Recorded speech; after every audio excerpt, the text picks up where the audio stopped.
Hey guys, YouTuber 100 here. Alright, now here I am to start my return of Disney reviews this year.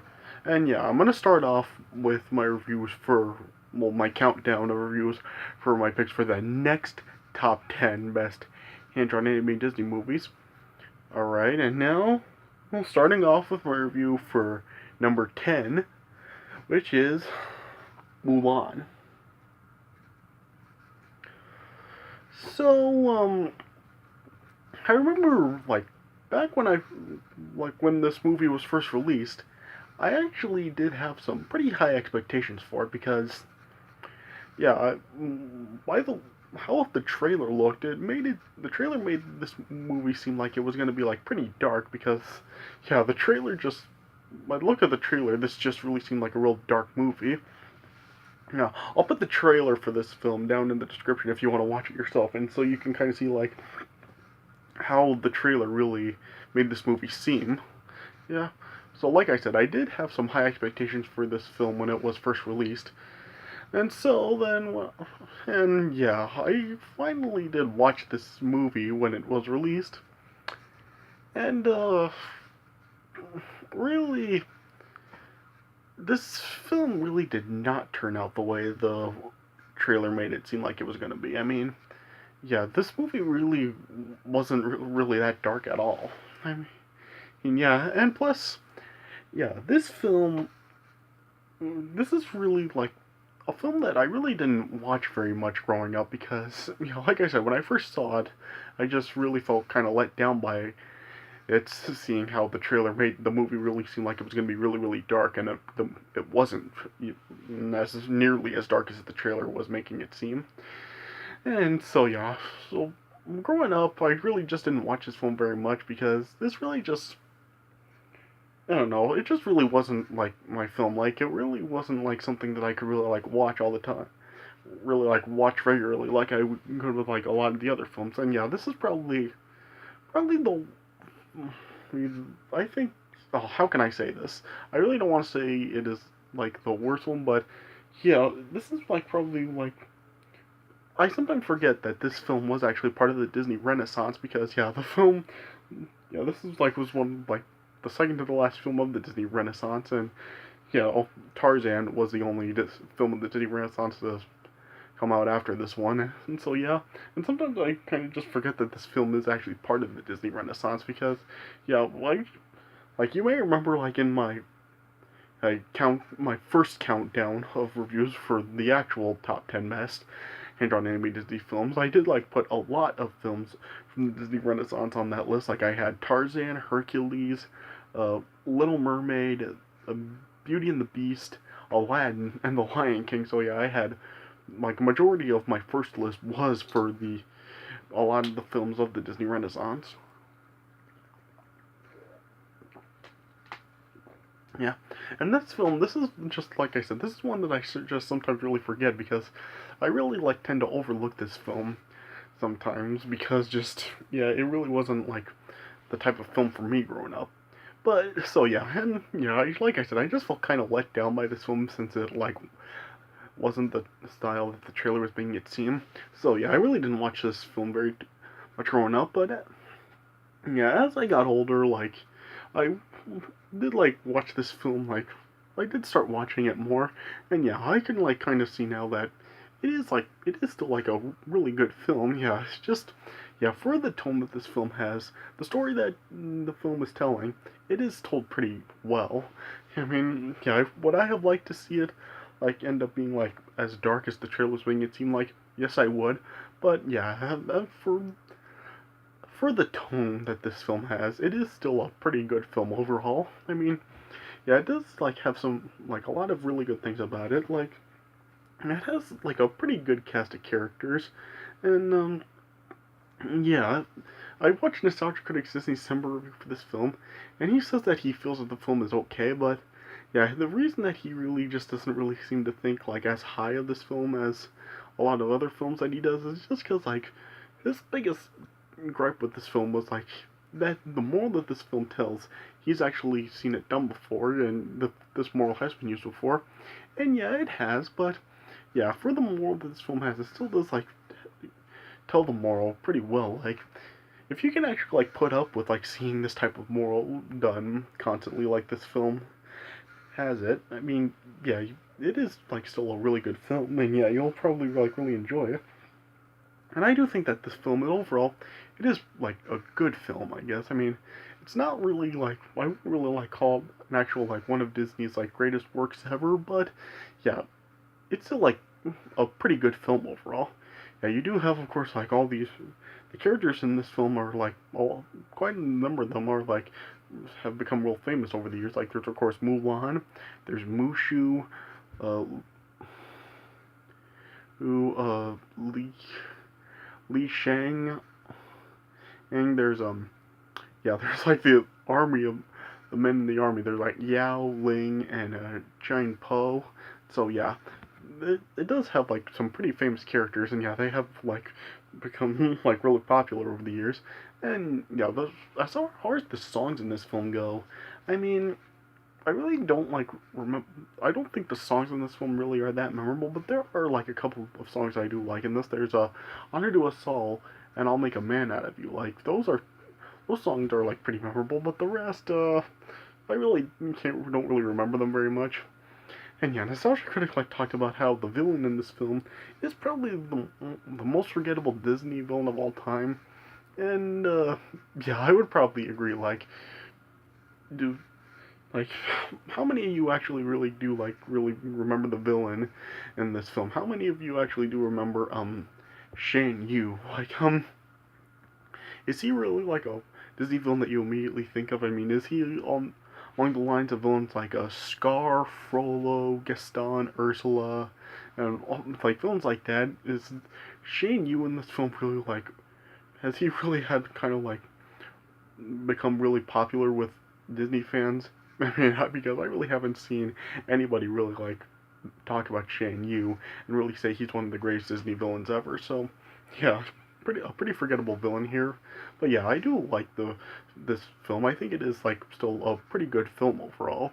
I mean, yeah, I do like what Mulan does. I do like how really the reason that she does what she does in this film is just to protect her father and stuff, and it really does show like she's really just really does want is concerned for her father's being, and so she ends up like taking his place to go fight and fight for the army, and so yeah, I do like what she does in this, and yeah, yeah, she does like written like not really like the strongest this like women character ever, but I mean she's still written pretty well enough.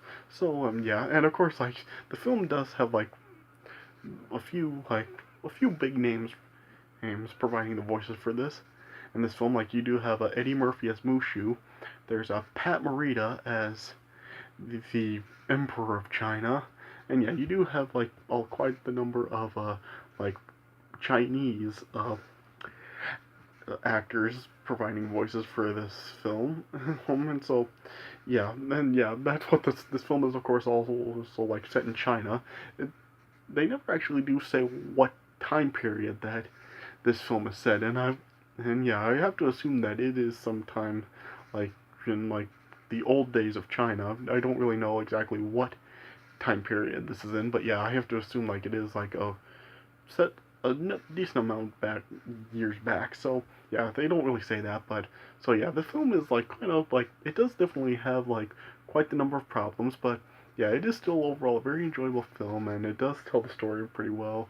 And yeah, it just is like the moral, while it has been told before, it is still told like pretty well in this film. So yeah, the film overall, it is a pretty good film. I would give this film probably 3.5 stars out of 4. I mean, yeah, not really like an absolute masterpiece or classic or anything, but still an enjoyable film overall. Alright, so yeah, let me just get right into it.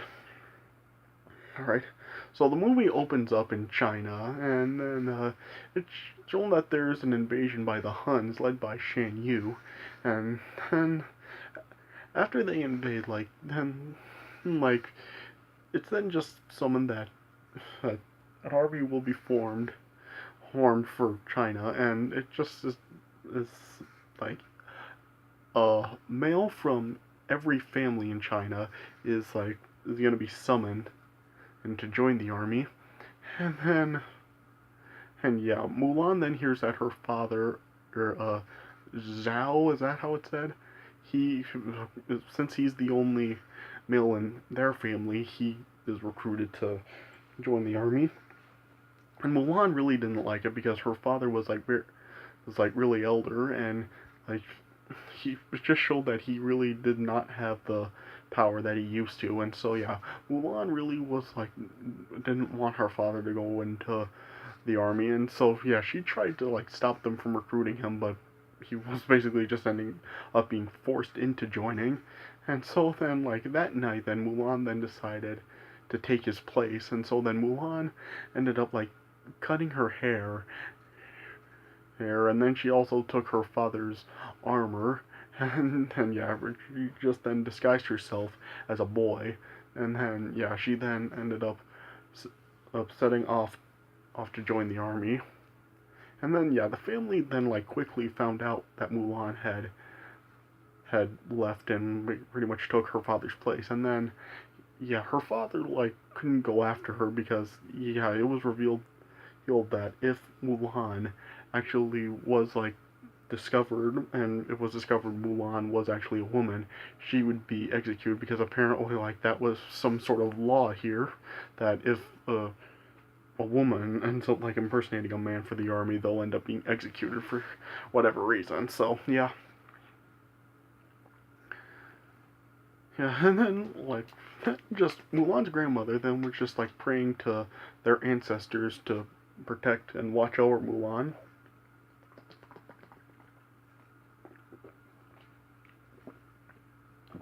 Until then, yeah, the ghosts of the ancestors then just decided to have their great stone dragon protect Mulan, and so they summoned up like their small dragon of guardian Mushu to try to awaken the dragon. But yeah, Mushu then just ended up like as he was trying to awaken the stone dragon ended up destroying it, and so then yeah, Mushu then just decided to go and protect Mulan by himself. Yeah. And as Mulan eventually then arrived at the training camp, yeah, but showed that Mushu was also there, and he basically like followed her to the camp. And so then yeah, Mushu was just then like giving Mulan some guidance on how to act like an actual man. And then yeah, it showed that Mulan like met like a few other recruits for the army, Yao Ling and Shine Po, yeah, and yeah, Wuhan then was just like using the name Ping for the army, and yeah, they were under like the command of Li Shang, yeah,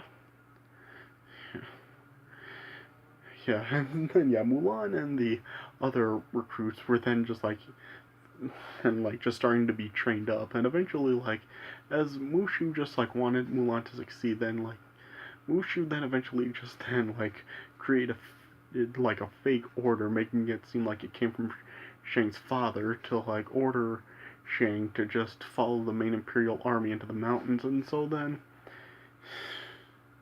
and yeah, they then like eventually ended up like setting out, but then like as they came to like the mountains, they then just saw like an encampment ended up like being burnt out, and then they found out that they actually ended up like being like massacred by the Huns. Yeah. Yeah, and so yeah, then as they were then leaving the mountains, they then ended up being like ambushed by the Huns, and then yeah, Mulan then was just as they were like trying to fight off the Huns with like some special cannons that they had. Then Mulan then ended up like taking one, and then she like shot it at one of the mountains and caused an avalanche that ended up like just burying down most of the invasion army. And then Shan Yu of course was just enraged by that, and then he slashed Mulan in the chest, and then but she was able to like defeat most of the invasion an army, and then yeah, she also ended up saving Shang's life as well in the process. But eventually, then due to Mulan's wound, she ended up like being she ended up passing out, and, and then as they were like just trying to bandage up Ping's wound. When it was then revealed, like Mulan's true identity was, and then ended up being revealed, and then like as like they were setting up to like execute Mulan by the law, but Shang then just decided to spare Mulan's life. I've I've to repay her for saving his, but yeah, Mulan did end up like being expelled from the army, and then the rest of the army then just carried on and just ended up like departing for the imperial city, leaving Mulan behind. Yeah, but then like it was, but yeah, then like it ended up like being revealed that Shang Yu and several other Han warriors ended up surviving the avalanche, and Mulan ended up discovering that they survived, and she tried to head to the city to warn Shang and the others of their survival. And as she was like trying to tell Shang about it, she like just Shang like just didn't believe her, and then yeah, the Huns then eventually ended up like capturing the Chinese emperor and ended up just seizing the palace. But then, yeah, then Mulan then like with the help of Yao Ling and Shane Pu, who they eventually like disguised themselves as concubines and were able to enter the palace, and then Shang eventually joined in as well, and then they did battle with Shang Yu and his men, and then they eventually ended up defeating the men, and yeah, they ended up like saving the emperor too, and eventually then like Mulan ended up like luring Shang Yu onto the roof, and then as they were like doing battle with each other, then and eventually Mushu ended up like firing a big skyrocket at Shang Yu, and then yeah, it ended up like striking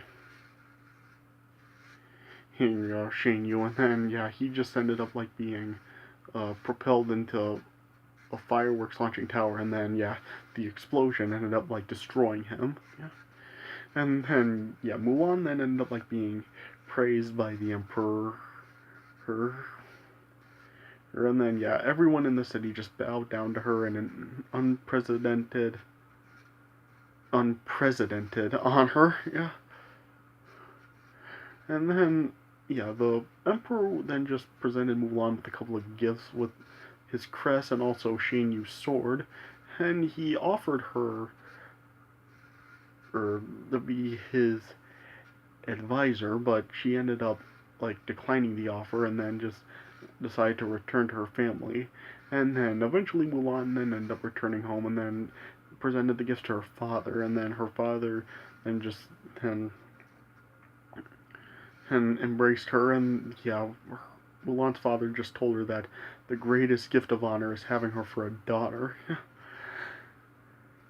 And yeah, Shang also ended up arriving, and his intent was just to return Mulan's helmet to her. But yeah, Mulan's grandmother also like became attracted to Shang, and so then yeah, they just invited him to stay for dinner with them, and then yeah, the Guardians also then like reinstated Mushu, who was a guardian, and well, as a guardian for the ancestors, and then yeah, it then just showed like Mulan and Mushu embracing each other, and then yeah, that's how it ended.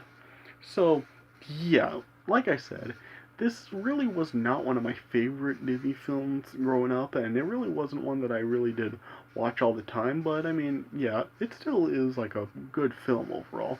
Yeah, it did have like some funny scenes in it, like Kevin said, like there were like some scenes I did get some laughs out of, particularly with Yao Ling and Shane Pu. Like they were like the comedic relief in this film, and yeah, there was like a scene where Mulan was like bathing in a lake, and then like Yao Ling and Shane Pu ended up joining in, and then like Mulan then just like was able to run off before they discovered her identity, and she's just said she didn't want to see any more naked men, and like the entire army just ran past her naked. So yeah, that was kind of a funny scene, and yeah, there were some other funny scenes like that too. I mean, yeah, people say Eddie Murphy was pretty funny, but yeah, personally, I really didn't see a lot that much humor from Eddie Murphy in this film. Like he did get a laugh like from time to time, but yeah, it wasn't like every time Eddie Murphy had a bit of dialogue, it like had me laughing and uncontrollably. Like no, Eddie Murphy's comedy and humor, like it's pretty limited in this film, honestly. But yeah, still like some good elements to this, like some pretty good characters and some good action scenes, and so yeah, definitely like no masterpiece, but yeah, you'll definitely get like enjoyment out of this film if you watch it. So yeah, just yeah, if you saw the trailer like I did, and then you saw this film, you probably felt the same way I did, where you kind of felt like down by it since like it wasn't how the trailer made it seem. But yeah, yeah. But if you're like me and like once you actually do see like the type of tone that this film has, you'll like see that yeah, for the tone it has, it does tell the story pretty well overall. So yeah, so yeah, I definitely say it is worth a watch. I mean, yeah, probably not a film that I really will watch like all the time, but yeah, I have like gone back and watched this film like every now and again. So yeah, not like some like epic masterpiece, but an enjoyable hour and a half. So yeah, that's the best way I can put it. Alright, so yeah, that does it for. So yeah, I guess that's all I have to say about it. Alright, so yeah, that does it for my review of Mulan. So yeah, I hope you guys did enjoy this review and stay tuned for more of these next top 10 best hand-drawn animated Disney film reviews coming up. Alright, so yeah, I hope you guys did enjoy this review. So thanks for watching, and I'll see you guys later.